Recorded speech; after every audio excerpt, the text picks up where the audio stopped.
pagardam shivaye paigambari waqti murgatal mi shuvat parjatgari আপনার যখন হাত পা অবশ হয়ে যাবে, আপনি দুর্বল যখন হয়ে যাবেন, ওই সময় তওবা করলে এটা হবে আপনি বয়স সন্ধিক্ষণ হয়ে গেছে, বয়স চলে গেছে, এখন এটা তওবা তা পরিপূর্ণ তওবা হবে না। আপনি আর দুনিয়াদারি করার ক্ষমতা নাই, সেজন্য দুনিয়ার লোক চাচ্ছেন, যখন ক্ষমতা ছিল তখন আপনি ছাড়েন নাই, ওইটা তওবা হবে। ওইভাবে যে আপনার তওবাটা হবে নবীদের তওবার মতো নয়, এটা বিপদে পড়ে তওবার মতো হবে, ঠিক কিনা?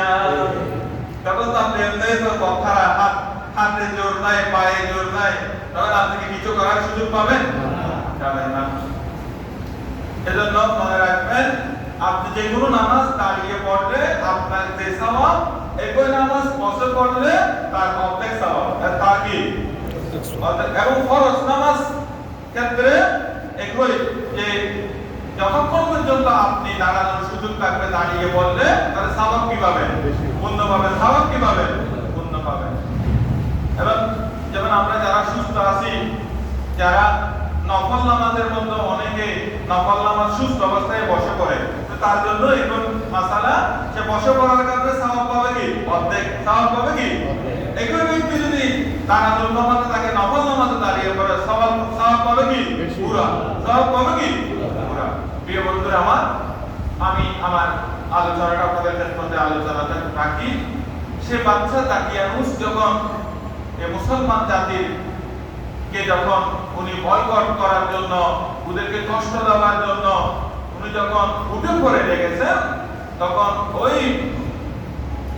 ওই সময়ের মধ্যে 7 জন যুবক, যে 7 জন যুবকের কথা কোরআনে পাকে আল্লাহ 15 নম্বর পারা সূরা কাহফের মধ্যে আল্লাহ উল্লেখ করেছেন। সুবহানাল্লাহ। তাহলে কোরআনের বাইরের কথা না ভিতরের কথা? ভিতরের কথা। 7 জন, এরা ওই আফসুস শহরের মধ্যে ওনারা যখন ছিলেন, দেখতেছেন বাদশা দাকিয়ানুসের যখন নির্মম ব্যবহারগুলা মুসলমানদের উপর যখন অত্যাচার যখন শুরু হয়ে গেছে, ওরা নিজের এলাকা ছেড়ে, নিজের ধন দৌলত সবকিছু ছেড়ে, একটি কথা মনে রাখবেন, এরা 7 জন যুবক, এরা ঈমানকে রক্ষা করার জন্য, ঈমানের পাহারা দেওয়ার জন্য, ঈমানকে সেফ রাখার জন্য ইনার শহর ছেড়ে পাহাড়ে চলে গিয়েছে। সুবহানাল্লাহ। কেমন ঈমানের উপর বরকরার থাকার কেমন আশা ছিলেন এরা। দেখেন, আজকে আমরাও ঈমানদার, আমরা সবাই ঈমানদার কিনা? কিন্তু এই ঈমান রক্ষা করার জন্য নিজের ঘর বাড়ি, স্ত্রী পুত্র সবকিছু ত্যাগ করার জন্য আমাদের সেই এখনো সেই শক্তি সাহস আছে? পারবে না তো? পারবে না। আমি কি করবো? আমার এখন সকল তাকে দিয়ে যাব, আমার এত ব্যাংক ব্যালেন্স তাকে দিয়ে যাব, স্ত্রী পুত্র কে দেখবে? দেখেন একটু কি আপনার বন্ধুরা আমার, এরা তো কোনো বয়োবৃদ্ধ না, এরা ছিল যুবক। ওই 7 জন যুবক, তারা নিজের ঈমানকে বিক্রি করে নাই, ঈমানকে ধ্বংস করে নাই, দাকিয়ানুস বাদশার কবরও করে নাই। ওই 7 জন যুবক নিজের ঈমানকে রক্ষা করার জন্য পাহাড়ের গুহায় নিজেরা অবস্থান করেছে। এখন ঘটনাক্রমে পাহাড়ের গুহায় যখন অবস্থান করেছে, তাদের সাথে আরেকজন যোগ হয়েছে, সেটা হলো একটা চতুষ্প প্রাণী, কুকুর। এটা হলো কি? কুকুর। কুকুরও তাদের সঙ্গে হয়েছে। তাহলে 7 জনের সাথে একজন হলে কয়জন হবে?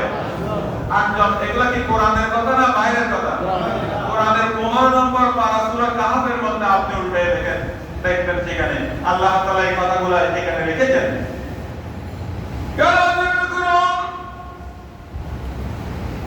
ওই কুকুর, ওই 7 জন আল্লাহর প্রিয় বান্দা, মেহবুব বান্দা, আল্লাহর আউলিয়া ইকরাম 7 জন, এরা দুনিয়া ত্যাগ করেছেন, ঈমানকে বুকে ধরেছেন।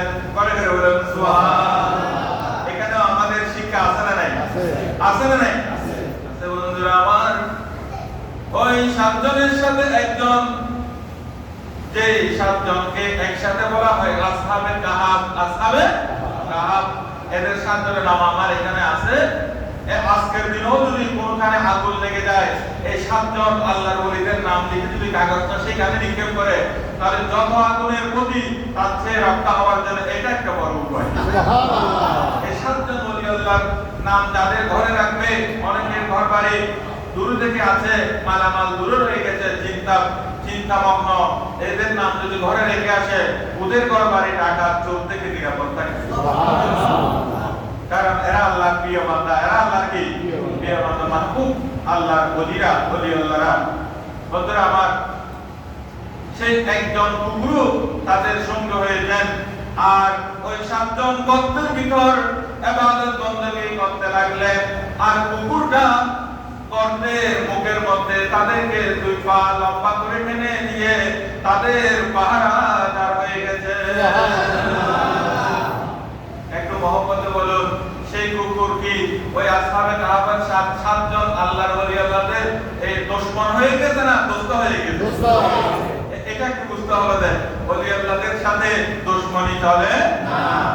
আমার আপনি ফেসবুকও দেখেছি, কোন বান্দা দিয়েছেন কোন আল্লাহর ওলির সাথে বিয়াদবি করার কারণে শরীরের মাংস কি বুঝে যাচ্ছে, ডাক্তাররা এই রোগ নির্ণয় করতে পারতেছে না। কারণ আল্লাহ তাআলা হাদিসে কুদসিতে বলেন, মান আতালি ওলিয়ান। আমি তো এখানে সবসময় বলি, এখানে মুখের কথার কোনো দাম নাই। মান আতালি ওলিয়ান, যে বান্দা ওলি আল্লাহদের সাথে শত্রুতা করবে, ফাকাত আযানতুহু বিল হার, আল্লাহ বলেন আমি রব্বুল আলামিন স্বয়ং তার বিরুদ্ধে যুদ্ধ করব। সুবহানাল্লাহ। কারণ এরা আমার ওলি আল্লাহ, এরা আমার ওলি, আমার বন্ধু। কার বন্ধু? আল্লাহ। আল্লাহর সাথে যুদ্ধে কোনো বান্দা পারবে না। তাহলে এই বাণীগুলো আমরা শুনিলে হয়তো আমাদের বিয়াদবিমূলক পা বাড়ানোর জন্য যদি আমাদের কারো পায় তারা শুনি, তাহলে এই কথাগুলো শুনলে পিছে আসার আমাদের সুযোগ আছে না? আছে, আছে না?